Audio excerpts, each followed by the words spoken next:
Good day all, Travis here with the Efficiency Hobbyist. I chose this name because hobbies are expensive and efficiency is, generally speaking, not cheap. As an example of this, I'm choosing to start where I started with my efficiency journey, and that would have been with installing some mini split heat pumps. So first of all, I think what is important is to understand why I wanted heat pumps in the beginning, what my original goal was here. So I live up a rather steep hill and had always heated with propane prior to ordering the units from Senville that I actually ordered. And this was a problem because I had a 500-gallon propane tank and I was having to have this filled essentially every January.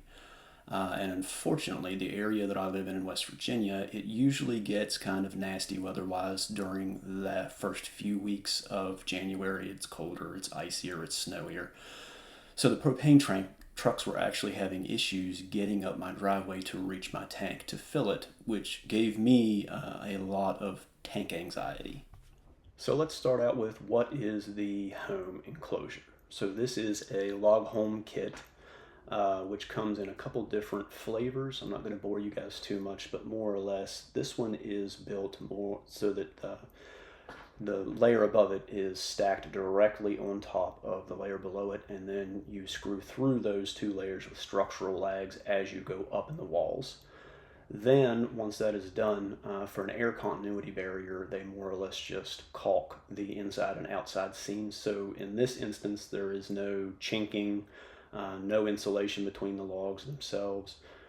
There is no cut tongue and groove and backer rod in there. It is literally just wood on wood and then caulked together on the interior and exterior side of the home.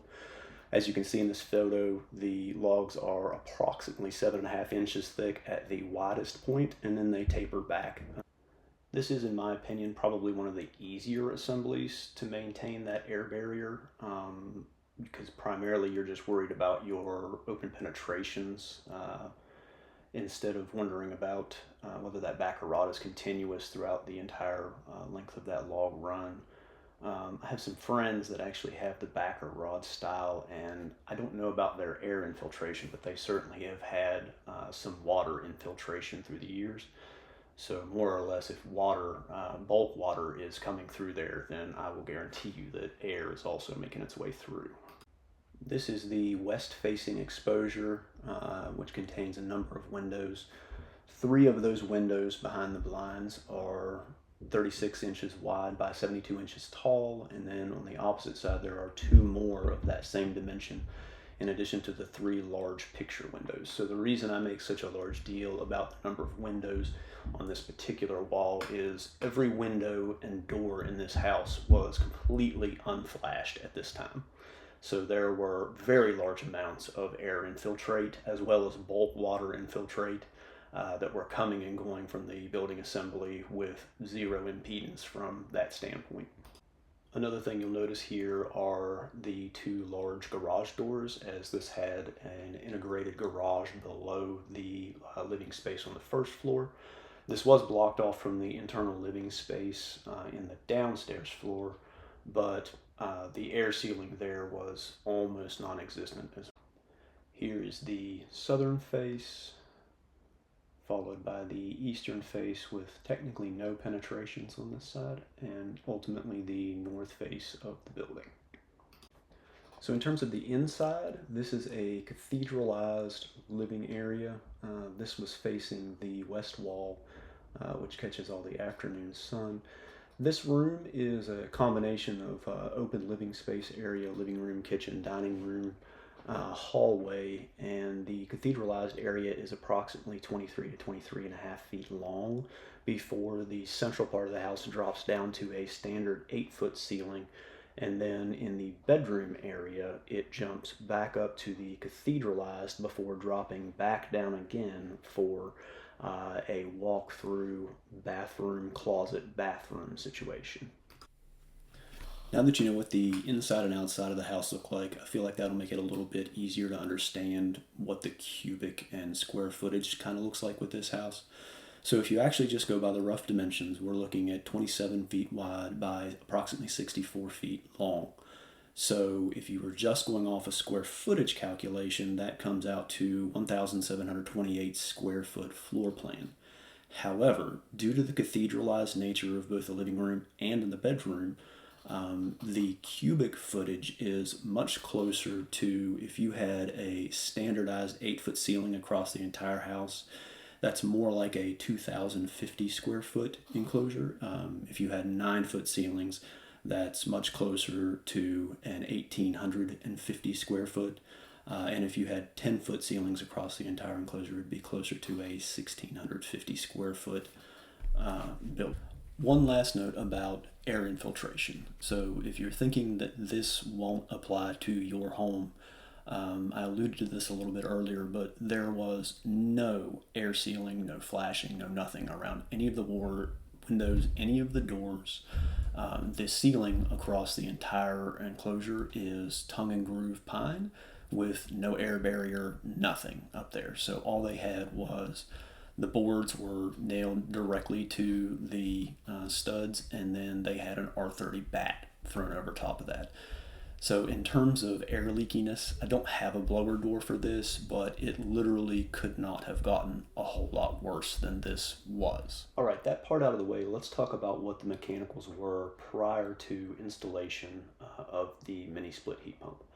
So this was the energy efficiency rating of my whole house ducted 4-ton, 48,000 BTU heat pump.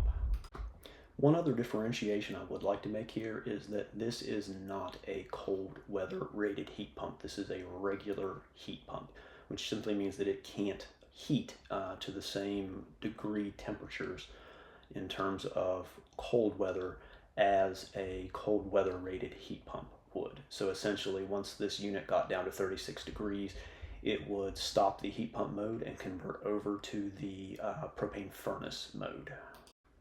So when the furnace did kick on, this was a 93.1% efficiency, which is considered high efficiency, 100,000 BTU propane furnace, which did a good job of heating the house. But at the time, it was really more of a concern of running out of propane partway through January and then losing the ability to heat the house for some period of time. All right, what did I buy and why did I buy? So I bought a Senville unit, cold weather heat rated version.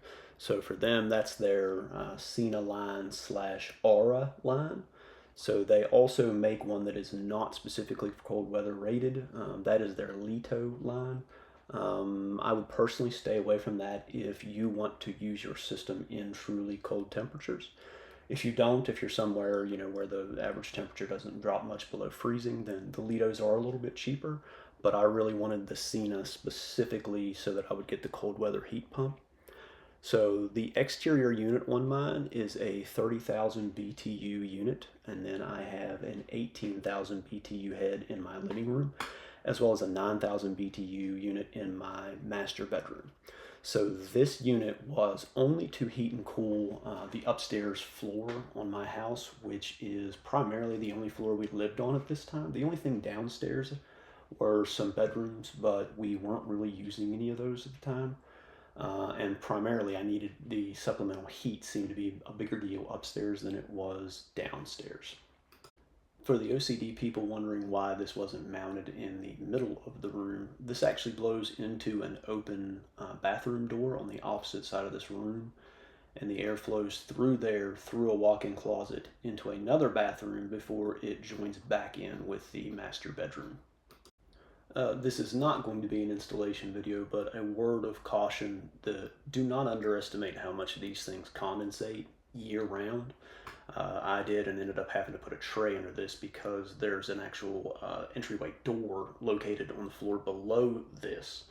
And these things obviously are pulling a lot of dehumidification out of your living room during the summer. But even during the winter, frost will accumulate on the fins of this exterior unit, and it'll go through a defrost mode where that actually melts and drips off.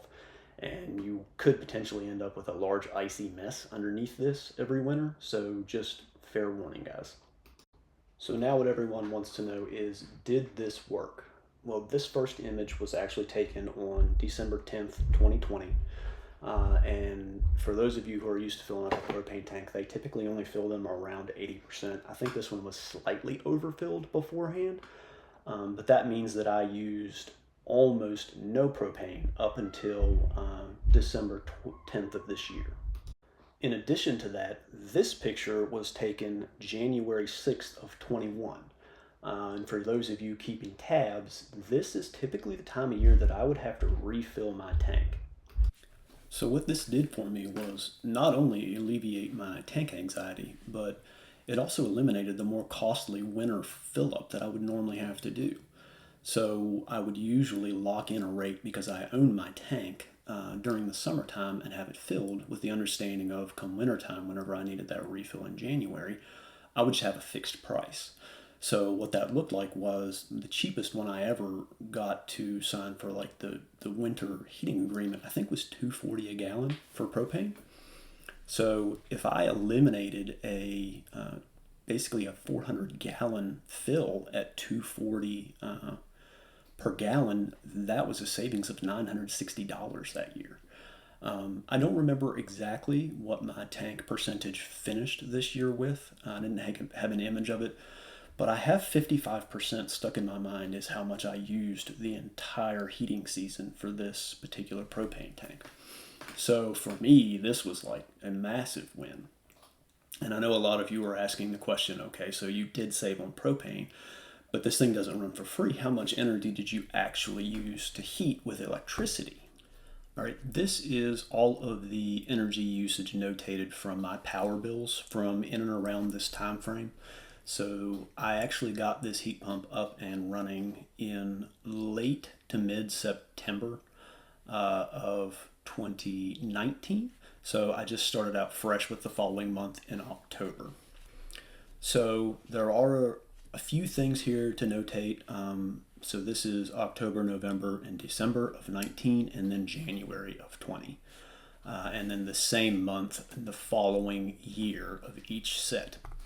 So I didn't actually have the power bills themselves from November and October of 2019. So what these numbers are estimates based off of the December's bar graph of these 2 months. And that's also why I don't have the comparable temperatures in these two columns. And somehow I just missed recording an image of my power bill during the January time frame. So I don't have that information. But these should be very close approximations of what we were looking at. And you'll notice that this unit is much, much more efficient from a cooling standpoint. And that makes a lot of sense because these, more or less the high efficiency cold rated heat pumps are have a much higher SEER rating. So if you remember back from earlier, my old unit was a 14 SEER unit. The new units are a 22 SEER. I don't actually have the Energy Star rating from the new unit. Somehow I missed taking a picture of that back at the time. But you'll notice this is the difference. So what I spent in 2019 versus what that same amount cost me in 2020 and the difference. So one spot that is going to look a little weird is if we jump down here to April. So if you'll notice, this number looks really large and way out of where it should be. So what happened was they estimated this March bill because it was so cold and snowy. They actually couldn't get up my driveway to read the meter. So they just did an estimation for that. All the rest of these should be actual readings. So if you'll notice that we had a very cold, by comparison, March in this year, which actually would have been February because these are power bills. So keep in mind that you're always running 1 month behind where you would be. So, but the end all be all here is all of these numbers are in kilowatt hours. So this is not dollar figure. This is the number of actual kilowatt hours billed from my power company during these time frames. So that regardless of what your energy consumption cost is, you can just equate it roughly to what yours would be. So if I skip down to here and I look at my totals, I actually used less overall energy During the course of this 12-month span than I did when I did not have the cold efficiency heat pumps. And that is almost entirely due to how much more efficient these things are in cooling mode.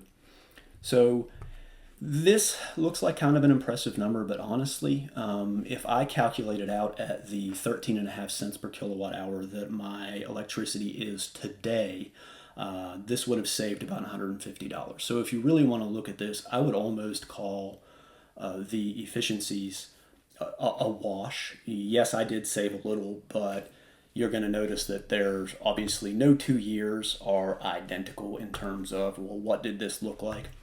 These are the average temperatures that are published on the power bill.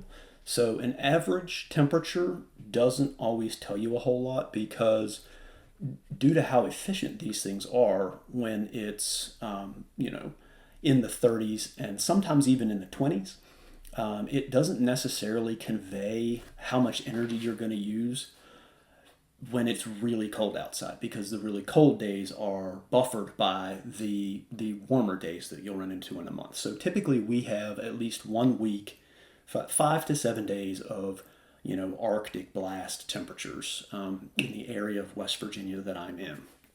So what happens is I'll have a stretch of days where the lows are in the single digits, and then the highs are only in the, let's just say, the 20s. So those days are going to use substantially more power to heat because of the losses in efficiency with the heat pumps.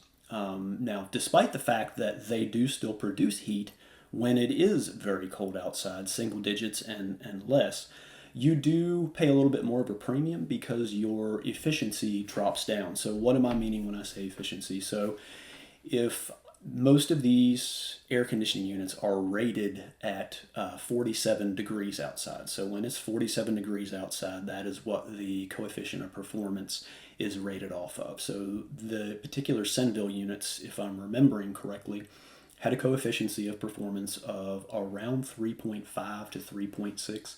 And that means that for every watt of power I put in, I get 3.6 watts of heat energy back out of that. And that is very standard at 47 degrees. But they've come out with a newer, different temperature efficiency as well. And part of that being rated as a cold weather heat pump is dependent upon what is your efficiency at 5 degrees. So to qualify as a cold weather rated heat pump, you must maintain an efficiency COP of 1.75 at 5 degrees. So at 5 degrees, for every 1 watt of power I put in, I have to get out 1.75 watts worth of heating.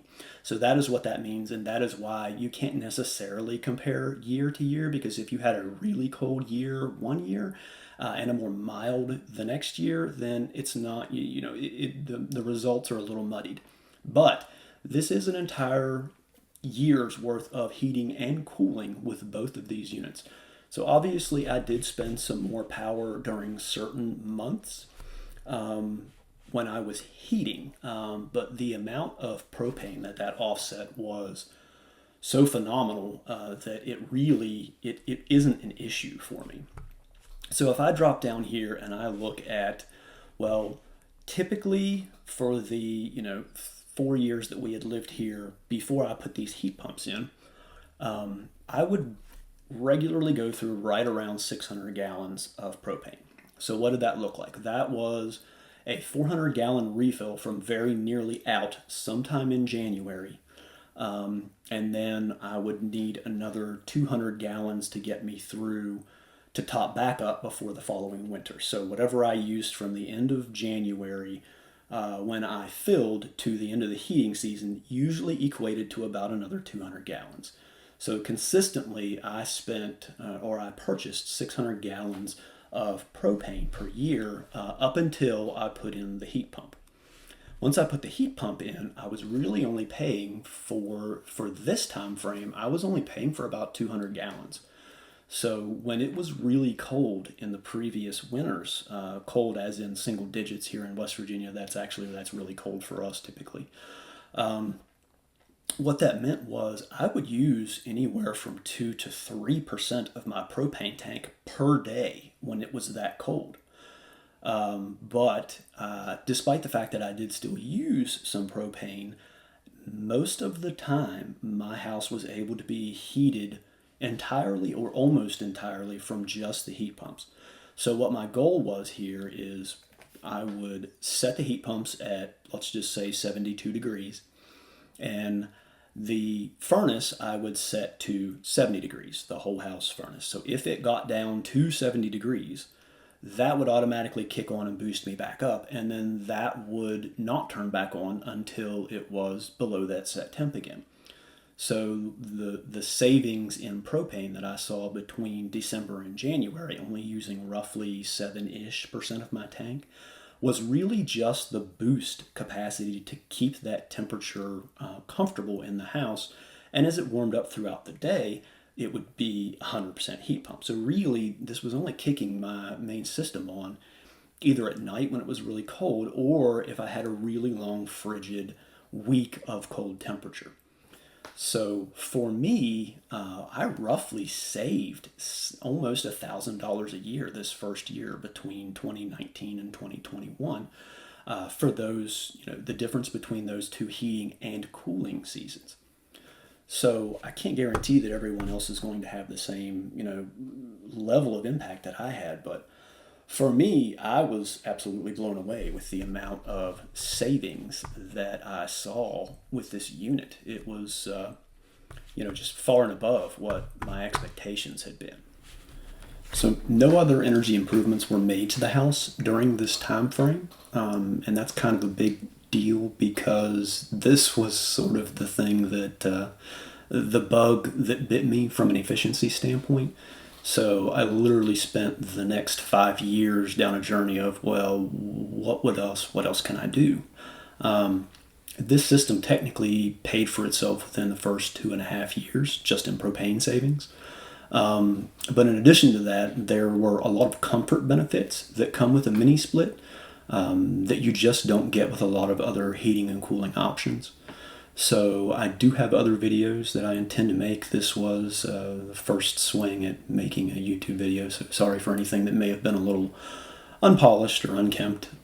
For anyone who's stuck around for this long and is wondering why I have this beautiful wall behind me, this is actually my wife's recording studio. She was gracious enough to let me borrow this and teach me kind of how to use some of the software. But I still like to learn stuff on my own, so I didn't bug her on house to do some of the editing. So I'm sure this won't be as polished as some of the other stuff that's on here. I am really a big proponent about what is the return on investment for some of this stuff. And I have done a lot to this house over the last 5 years, and I basically have efficiency documentation to back up or not back up all the things that I've done to see, well, what does make the most sense? Because let's be honest, this unit in 2020 was, almost $2,500 by the time I bought it and installed it with all the things that I needed because I had to buy some tools. This was not the DIY kit, so this one did require a vacuum pump and some gauges and things. So the other nice thing is that it kind of allowed me to buy some tools so that I would have. In addition to that, I've been so impressed with these things that more or less I have installed some at some friends' houses and things like that, and hopefully maybe I can do some videos on some of their benefits that they've seen to see, are they similar to what I saw? Are they not as much as I saw? So, guys, I just want to thank you if you've stayed around for this long. Probably the next video will be the heat pump install that I did for the basement. Why did I do that, and what kind of comfort or what did I gain out of going ahead and doing the basement? It'll be much shorter than this video because this one was really long because there was just so much to kind of cover. But guys, if you have any questions about the build, just drop a comment, and I really appreciate your time, guys. All right, have a great one.